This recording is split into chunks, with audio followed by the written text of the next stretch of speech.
So welcome guys. ఈరోజు టాపిక్లో మనం సీన్ బిల్డర్ కోసం డిస్కస్ చేద్దాం. సో లాస్ట్ క్లాస్లో మనం జావా ఎఫెక్ట్స్ అంటే ఏంటి, జావా ఎఫెక్ట్స్ అప్లికేషన్ ఎట్లా డిజైన్ చేస్తారు దానికోసం అయితే మనం డిస్కస్ చేసాం. సో ఈరోజు టాపిక్ వచ్చేసరికి సీన్ బిల్డర్ కోసం మనం డిస్కస్ చేయబోతున్నాం. జావా ఎఫెక్ట్స్ అప్లికేషన్స్ వచ్చేసరికి 2 వేస్లో మనం డిజైన్ చేయొచ్చు. ఫస్ట్ వన్ ఈజ్ మనం అప్లికేషన్ డిజైన్ చేసేటప్పుడు ఈ UI interface as well as business లాజిక్ని సింగిల్ ప్రోగ్రామ్లో కనుక మనం రాసామనుకోండి, అంటే ఏవైతే బటన్స్ లేదా కంట్రోల్స్ డిజైన్ ఉందో ఆ డిజైన్ మనం కోడ్లో మనం ఇంప్లై చేస్తే కనుక అది ఒక వేలో మనం అప్లికేషన్ డెవలప్ చేస్తూ ఉంటాం. అండ్ సెకండ్ వే వచ్చేసరికి ఈ ఫ్రంట్ ఎండ్ని బ్యాక్ ఎండ్ లేదా అప్లికేషన్ లేదా బిజినెస్ లాజిక్ ఏదైతే ఉందో ఈ రెండింటిని సెపరేట్ చేస్తూ మనం కోడ్ రాయొచ్చు. సో దానికోసమనే ఈ ఫ్రంట్ ఎండ్ డిజైనింగ్ అంతా కూడాను ఈజీగా చేయడానికి మనకి సీన్ బిల్డర్ అన్నది ఒక అప్లికేషన్ ఉంది. సో మీ ఎక్లిప్స్ ఐడిఏలో సీన్ బిల్డర్ని మీరు యాడ్ చేసుకోవాలి. యాడ్ చేసిన తర్వాత సీన్ బిల్డర్ని మనం యూజ్ చేసి కంట్రోల్స్ అయితే మనం డిజైన్ చేసుకోవచ్చు. Okay, so how to use Scene Builder అనేది మనం ఇప్పుడు డిస్కస్ చేయబోతా ఉన్నాం. సో మీ ప్రాజెక్ట్ ఏ ఫోల్డర్ ఏదైతే ఉందో దానిలో సోర్స్ ఫోల్డర్లో రైట్ క్లిక్ చేసి ఓకే న్యూ అని చెప్పి మనం అదర్ కనుక ప్రెస్ చేస్తే ఇక్కడ న్యూ ఎఫ్ఎక్స్ఎంఎల్ డాక్యుమెంట్ అన్నది మీరు క్రియేట్ చేయండి. ఓకే, సో దానికి ఒక నేమ్ ఇక్కడ నేను మెయిన్ అని ఇస్తూ ఉన్నాను. సో మెయిన్ అని చెప్పి ఇవ్వడం జరిగింది. ఈ ఎఫ్ఎక్స్ఎంఎల్ డాక్యుమెంట్ ఎందుకంటే సీన్ బిల్డర్లో మీరు ఏదైతే డిజైన్ చేస్తూ ఉంటారో ఆ డిజైన్ అంతా కూడాను దాని బ్యాక్ ఎక్స్ఎంఎల్ ఫార్మాట్లో స్టోర్ అయ్యి ఉంటుంది. ఈ ఎక్స్ఎంఎల్ డాక్యుమెంట్ని మన జావా ప్రోగ్రాంలో మనం ఇంక్లూడ్ చేయబోతూ ఉన్నాం. సో ఈ ఎక్స్ఎంఎల్ డాక్యుమెంట్ని మనం ఎఫ్ఎక్స్ఎంఎల్ అని చెప్పి చెప్తా ఉన్నాం. సో ఈ ఎఫ్ఎక్స్ఎంఎల్ డాక్యుమెంట్ని మనం డిజైన్ చేసేటప్పుడు ఓకే సీన్ బిల్డర్ అయితే యూజ్ చేస్తూ ఉంటాం. సో సీన్ బిల్డర్ ఓపెన్ అవ్వాలంటే ఈ మెయిన్ డాట్ ఎఫ్ఎక్స్ఎంఎల్ ఏదైతే ఉందో దీన్ని మనం రైట్ క్లిక్ చేసి ఓపెన్ విత్ సీన్ బిల్డర్ని క్లిక్ చేయండి. ఓకే, సో ఇప్పుడు సీన్ బిల్డర్ తాలూకా విండో ఇలా కానీ మనకు డిస్ప్లే అవుతూ ఉంది. సో సీన్ బిల్డర్లో మనం ఎలా కంట్రోల్స్ని యూజ్ చేస్తూ ఉంటాం, దీనిలో ఏమేమి ఉండబోతూ ఉన్నాయి మనం డిస్కస్ చేద్దాం. మీకు జావా ఎఫెక్ట్స్ సిలబస్లో ఫస్ట్ టాపిక్ వచ్చేసరికి సీన్ బిల్డర్ కోసమే మీకు అడగడం జరుగుతూ ఉంది. ఈవెన్ మీ ల్యాబ్ ప్రోగ్రాంలో కూడాను టెక్స్ట్ లేబుల్ క్రియేట్ చేయండి, దాంతోపాటు ఒక ఇమేజ్ని మీరు విండోలో డిస్ప్లే చేయండి అని చెప్పేసి అడగడం జరుగుతూ ఉంది. సో దానికోసమనే మీ దానికి బ్యాక్ ఎండ్ లాజిక్ ఎట్లా రాయాలి ఇదేమీ డిస్కస్ చేయలేదు. ఓన్లీ సీన్ బిల్డర్ యూజ్ చేసి ఫ్రంట్ ఎండ్కి మీరు వితౌట్ రైటింగ్ ఎనీ కోడ్ ఈ డిజైన్ చేయమని చెప్పేసి అడుగుతూ ఉన్నారు. సో దానికంటే ముందు సీన్ బిల్డర్లో ఏమేమి ఉండబోతామని మనం డిస్కస్ చేద్దాం. ఓకే, సో సీన్ బిల్డర్లో ముందుగా స్టేజ్ ఉండాలి, దాని మీద సీన్ మనం ప్లేస్ చేస్తాము. ఆ సీన్ పైన ఏదైనా ఒక ప్యానెల్ మనం ప్లేస్ చేస్తాము. ఆ ప్యానెల్లో మనం కంట్రోల్స్ అనేది ప్లేస్ చేస్తూ ఉంటాం. ఓకే, ఇది ఆల్రెడీ ప్రీవియస్ వీడియోలో మనం డిస్కస్ చేసాం. సో ఈ కంట్రోల్స్ ఏవైతే ఉన్నాయి లేదా స్టేజ్ సీన్ వీటన్నిటి కోసం డిస్కస్ చేద్దాం. ఇప్పుడు మనకి ఎంటీగా ఏదైతే కనిపిస్తూ ఉందో ఇది ఒక స్టేజ్.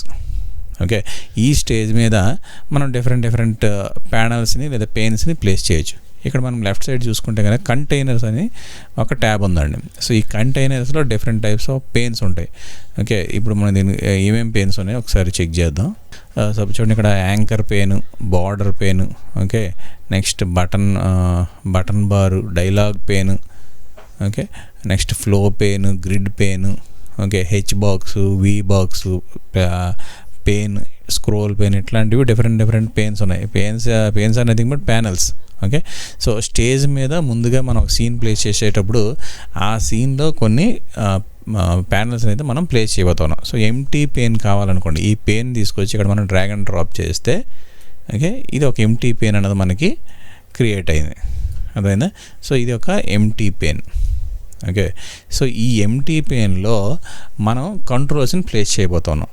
ఓకే, నెక్స్ట్ ఈ కంట్రోల్స్ కావాలంటే ఈ కంట్రోల్స్ బటన్ మీరు ప్రెస్ చేయండి. Okay, so control button press చేస్తే ఇందులో డిఫరెంట్ టైప్స్ ఆఫ్ కంట్రోల్స్ ఉన్నాయి. ఒకసారి మీరు చూడండి.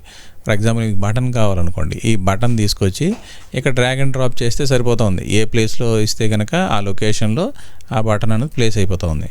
ఓకే, సో బటన్కి మీరు నేమ్ ఏదైనా ఇవ్వాలనుకోండి, ఈ రైట్ సైడ్ ప్రాపర్టీస్ మనకు ట్యాబ్ ఉంటుంది. ఈ ప్రాపర్టీస్లో సపోజ్ ఇక్కడ మనం బటన్కి ఓకే అని ఇచ్చామనుకోండి, ఇక్కడ ఓకే అనేది మనకి డిస్ప్లే అవుతుంది. ఓకే, చూడండి ఇప్పుడు ఓకే అనేది ఇక్కడ అప్డేట్ అయిపోయింది. సో ఏ కంట్రోల్ తీసుకున్నా సరే ఆ కంట్రోల్కి సంబంధించిన ప్రాపర్టీస్ అయితే మనకి రైట్ సైడ్ డిస్ప్లే అవుతూ ఉంటాయి. ఓకే, ఇన్ కేస్ మనకు ఒక చెక్ బాక్స్ కావాలనుకోండి, ఓకే ఇక్కడ చెక్ బాక్స్ తీసుకోవచ్చు. అదైనా ఆ check box for example course 7 మనం సెలెక్ట్ చేయాలనుకోండి. ఓకే, సపోజ్ ఇక్కడ మనకి సిఎస్సి కోర్స్ ఉంది. Okay, so CSC course next ఇంకో చెక్ బాక్స్ ఏదో తీసుకున్నాం. అదైనా ఇక్కడ వచ్చేసరికి suppose data science. So data science అనేది ఇంకొక చెక్ బాక్స్ తీసుకోవచ్చు. ఓకే, సో ఇట్లా మనం చెక్ బాక్స్ని యాడ్ చేసుకోవచ్చు. ఓకే, నెక్స్ట్ డిఫరెంట్ కంట్రోల్స్ వచ్చేసరికి చాయిస్ బాక్స్లని. ఓకే, కలర్ పిక్కర్ అంటే ఏంటి ఐడియా ఉందా మీకు? సో కలర్ పిక్కర్ అంటే డిఫరెంట్ టైప్స్ ఆఫ్ కలర్స్ని మనం తీసుకోవచ్చు. ఓకే, డిఫాల్ట్ వాల్యూ అయితే వైట్ ఉంది, అలా కాకుండా ఇంకేదైనా కలర్స్ కూడా మనం ఇంక్లూడ్ చేసుకోవచ్చు. అదే సపోజ్ ఇది మనకి బ్లూ కలర్ కావాలనుకోండి. ఓకే, ఈ బ్లూ కలర్ని మనం ఇక్కడ కలర్ పిక్కర్లో యాడ్ చేసుకోవచ్చు. సో ఇక్కడ చూడండి image view, for example image view మనం తీసుకున్నాం అనుకోండి. సో ఒక ఇమేజ్ వ్యూ బటన్ కంట్రోల్ తీసుకొచ్చి ఇక్కడ ప్లేస్ చేసాం. సో ఇక్కడ మనకి ఎలాంటి ఇమేజ్ కనబడడం లేదు. సో ఈ ఇమేజ్ వ్యూ ఏదైతే బటన్ క్లిక్ చేసి ఇక్కడ డ్రాగ్ చేసాం ఈ కంట్రోల్ని, మనకి ఏదైనా ఈ పర్టికులర్ ప్లేస్లో ఇమేజ్ డిస్ప్లే అవ్వాలనుకోండి. ఓకే, సో ఆ ఇమేజ్ తాలూకా లొకేషన్ మనం మెన్షన్ చేయాలి. ఓకే, సో మెన్షన్ కనుక మనం ఇక్కడ మెన్షన్ చేస్తే ఆ పర్టికులర్ ఇమేజ్ అని చూసారు, ఇక్కడ ఇమేజ్ మనకి డిస్ప్లే అవుతూ ఉంది. ఓకే, సో ఇమేజ్ వ్యూ చూసి ఇట్లా చేయొచ్చు. నెక్స్ట్ ఒకసారి లేబుల్స్ కూడా మనం ఇక్కడ యాడ్ చేయొచ్చు. For example user name password ఉందనుకోండి. Okay, user name is a label.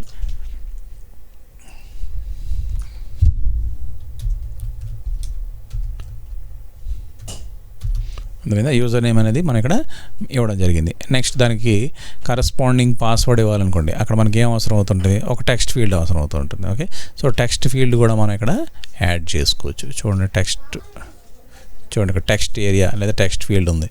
So text area అంటే మల్టిపుల్ లైన్స్ ఆఫ్ టెక్స్ట్ కనుక మనం ఎంటర్ చేసేటప్పుడు టెక్స్ట్ ఏరియాని చూజ్ చేసుకుంటూ ఉంటాం. సింగిల్ లైన్ అయితే కనుక మనం టెక్స్ట్ ఫీల్డ్ యాక్సెస్ చేస్తాం. సో ఈ టెక్స్ట్ ఫీల్డ్ యూజర్ నేమ్ మనం ఎంటర్ చేయొచ్చు. అదే పాస్వర్డ్ కావాలనుకోండి.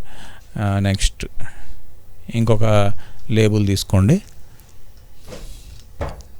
చూడండి ఇక్కడ పాస్వర్డ్ తీసుకున్నాం. ఓకే, ఈ పాస్వర్డ్ మనం లేబుల్కి ఇస్తే కనుక పాస్వర్డ్ అనేది అక్కడ అప్డేట్ అవుతూ ఉంటుంది.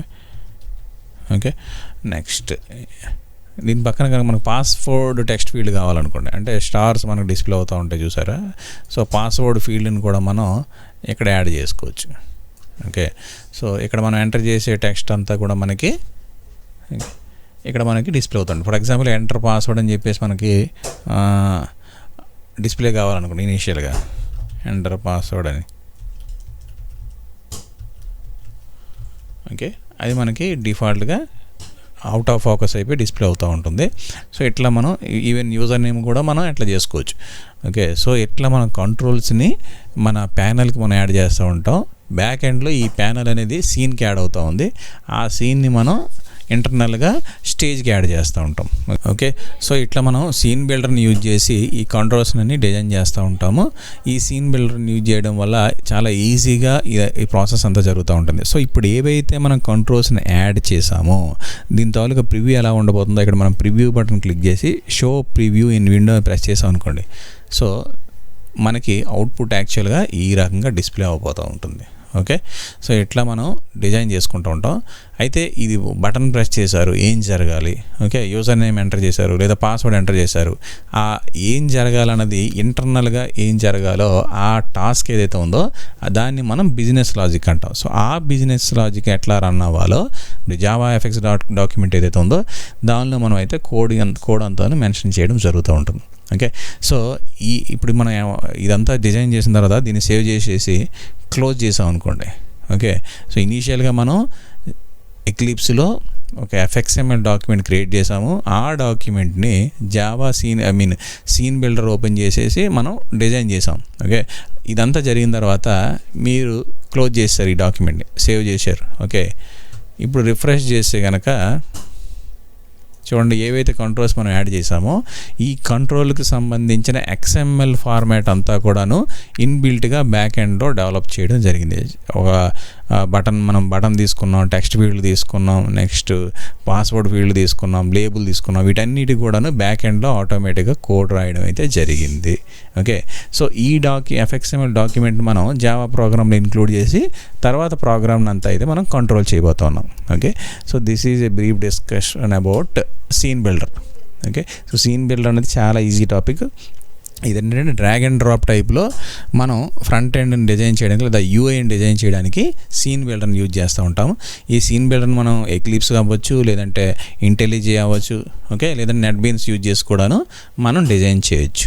ఓకే. సో సీన్ బిల్డర్లో బ్యాక్ ఎండ్లో మనం ఏదైతే డిజైన్ చేసామో అదంతా కూడాను FXML ఫార్మాట్లో స్టోర్ అవడం జరుగుతూ ఉంటుంది. I hope it is clear. So next వీడియోలో మనం లేఅవుట్స్ ఏమున్నాయి వీటి కోసం అయితే డీటెయిల్డ్గా డిస్కస్ చేద్దాం. ఓకే. సో మీకు కనుక ఈ వీడియో అర్థమయ్యి నచ్చినట్లయితే మన వీడియోని లైక్ చేయండి, నెక్స్ట్ మీ ఫ్రెండ్స్కి షేర్ చేయండి, మన ఛానల్ని మీరు సబ్స్క్రైబ్ చేయండి. Thanks for watching.